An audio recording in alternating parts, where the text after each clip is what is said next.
नाशिकमधील खड्ड्यांमुळे होत असलेल्या भीषण अपघातांनंतर अखेर सरकार ॲक्शन मोडमध्ये आलंय. सलग मृत्यूंच्या घटनांमुळे संताप व्यक्त होत असतानाच मंत्री गिरीश महाजन यांनी तातडीची बैठक घेऊन अधिकाऱ्यांना कडक शब्दांत फटकारलंय. जीवाशी खेळ चालणार नाही असा स्पष्ट इशारा देत शहरातील सर्व खड्डे 2 ते 3 दिवसात बुजवण्याचे आदेश त्यांनी दिले. कामात हलगर्जीपणा करणाऱ्या अधिकाऱ्यांवर कठोर कारवाई करण्याचा इशारा देण्यात आलाय. मंत्री छगन भुजबळ यांनी ही नाशिकच्या रस्त्यांची जबाबदारी स्वीकारत 6 महिन्यात शहराचा चेहरामोहरा बदलणार असल्याचा दावा केलाय. या ठिकाणी बोलवलेली आहे. याचं कारण आपल्या सगळ्यांना माहीत आहे, कारण काल दुर्दैवी अपघात झाला आणि त्यामुळे नाशिककरांच्या मनामध्ये जो एक राग रोष आपल्यावर आहे तो स्वाभाविक आहे.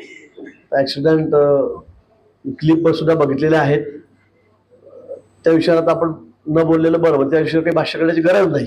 पण ज्या पद्धतीने आज नाशिक शहरामध्ये कामं सुरू आहेत, सगळ्या रस्त्यांची कामं सिमेंट चालू आहे, मुख्य रस्त्यांची कामं सिमेंट कॉन्क्रीट चालले आहेत, व्हाईट टॉपिंग चाललेलं आहे, खोदकामही खूप चाललेले आहेत.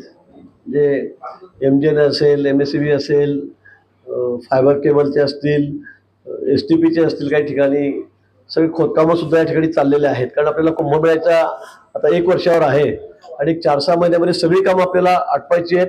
4-4.5 हजार कॅमेरे आपल्याला शहरामध्ये ठिकाणी लावायचे आहेत आणि त्यामुळे या सगळ्या गोष्टी आवश्यकही आहेत. पण ज्या ठिकाणी कामं सुरू आहेत आणि त्याला आपण पर्यायी रस्ते दिलेले आहेत, मला अधिकाऱ्यांना सांगायचं की ते पर्यायी रस्तेही नीटनेटके असले पाहिजे. सगळ्यात जास्त त्रास त्या रस्त्यांचा आहे. आपण एकीकडे रस्त्याला कॉन्क्रीटला करतोय, बरोबर आहे, पण पर्यायी रस्ता जो दिलेला आहे त्याच्यावर खड्डे पडणार नाहीत, त्याच्यावर खूप चिखल होणार नाहीत, पाणी थांबणार नाहीत.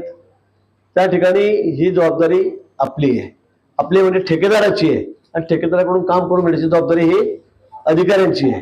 त्या ठिकाणी काही ठिकाणी बॅरिकेड लावावे लागत असतील, ते बॅरिकेड नीट असले पाहिजे, अन्यथा तिथे अपघात होण्याची जास्त शक्यता आहे. अशा अनेक गोष्टी आहेत की ज्या आपण त्या ठिकाणी ठेकेदाराकडून करून घेतल्या पाहिजे. ठेकेदार काय थोडं मग ते कमी जास्त करतात, दुर्लक्ष करतात, पण अधिकारी म्हणून आपण त्या ठिकाणी आपली जबाबदारी त्या ठिकाणी जास्त आहे. आपण त्या ठिकाणी कामावर थांबणं, वेळोवेळी भेट देणं हे सुद्धा आवश्यक आहे. मग तिथे काय कमी आहे, काय जास्त आहे हे सुद्धा आपल्याला बघावं लागेल. अन्यथा आपण ठेकेदार काम करतोय, चाललंय, अधिकारी तिथे जात नाही, तर हे काही योग्य नाही. आणि म्हणून मी आत्ताच आपल्याला सांगतोय की आपण त्या कामावर असलं पाहिजे. त्या ठिकाणी बॅरिकेडची जी व्यवस्था करायची असेल ती केली पाहिजे.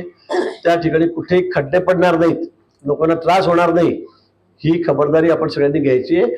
ठेकेदाराची जबाबदारी आहेच, त्यांनी केलंच पाहिजे. पॅरलल रस्ता जो तो त्यांनी चांगला ठेवलाच पाहिजे, पण तो ठेवतो की नाही बघणार कोण, तर ती सगळी अधिकाऱ्याची जबाबदारी आहे. कुठेही कामामध्ये कसूर केलेला आता चालणार नाही, कुठेच कसूर केला चालणार. जे खड्डे खड्डे खड्डे सगळ्या दूर चर्चा आहे त्या खड्ड्यांच्या बाबतीत आता इथेच निर्णय केलेला आहे, सूचना दिलेल्या आहेत. त्या ठिकाणी जे काय करता येईल ते उद्यापासून करायचं आहे आपल्याला. कुठे त्या खड्डे दिसणार नाहीत अशी व्यवस्था आपल्याला त्या ठिकाणी करायची. आणि म्हणून त्या ठिकाणी मॅस्टिक ॲस्फॉल्ट असेल, कोल्ड ॲसॉल्ट असेल, सगळ्या गोष्टी काय लागत असेल, कुठे असेल नसेल ते आम्हाला सांगा, आपण ते मागवून घेऊ. पण या 2-3 दिवसात अंबडे-माडीसीचा रस्ता असा झालेला आहे, तिथे सुद्धा आता 2 दिवस शनिवार रविवार आहे. महापौर मला म्हणाले 2 शनिवार रविवार आहे, त्यामुळे ते बंद ठेवून आपण त्या ठिकाणी लगेच तो रस्ता त्या ठिकाणी त्याचं म्हणजे चांगलाच करायचा आहे. नुसतं खड्डे बुजू नका त्या ठिकाणी, अगदी सरसकट तो चांगला करा. काही गोष्टी अशा आहेत की त्यामुळे या रस्त्यामध्ये पाणी आहे, खड्डे पडलेत, ते आपल्याला तात्काळ बुजवता येत आहेत. मागच्या वर्षी मी आपल्याला सांगितलं होतं कोल्ड ॲसॉल्टच्या बाबतीमध्ये की आपण ते लावा, आणा, ते झालं असेल नसेल ठीक आहे काय, पण आता यावर्षी कुठे कोणाची वाट न बघता काय परवानग्या लागतील, काय असेल नसेल ते मी तुम्हाला देतो घेऊन. तिथे पैशाची चिंता करू नका, कुठल्या फंडच्या बाबतीमध्ये किंवा कुठल्या परवानगीची चिंता करू नका. मी तुम्हाला तात्काळ उद्या परवा सोमवारपर्यंत काय असेल, उद्या परवा सुट्टी असेल पण सोमवारपर्यंत मी तुम्हाला घेऊन देतो. काही गोष्टी मी आताच डीम समजा आपण ती परवानगी असं समजून आपण त्या ठिकाणी काम करायचं आहे. कॉलन्यांमध्ये खूप मोठ्या प्रमाणात खड्डे पडलेले आहेत. खरं आहे, आपण मोठे रस्ते इकडे करत असताना ती ट्रॅफिक वळवलेली आहे, त्यामुळे कॉलन्यांमधले रस्ते जे आहेत ते सुद्धा खूप खराब झालेले आहेत. त्याचं सुद्धा एक डिटेल DPR तयार करा.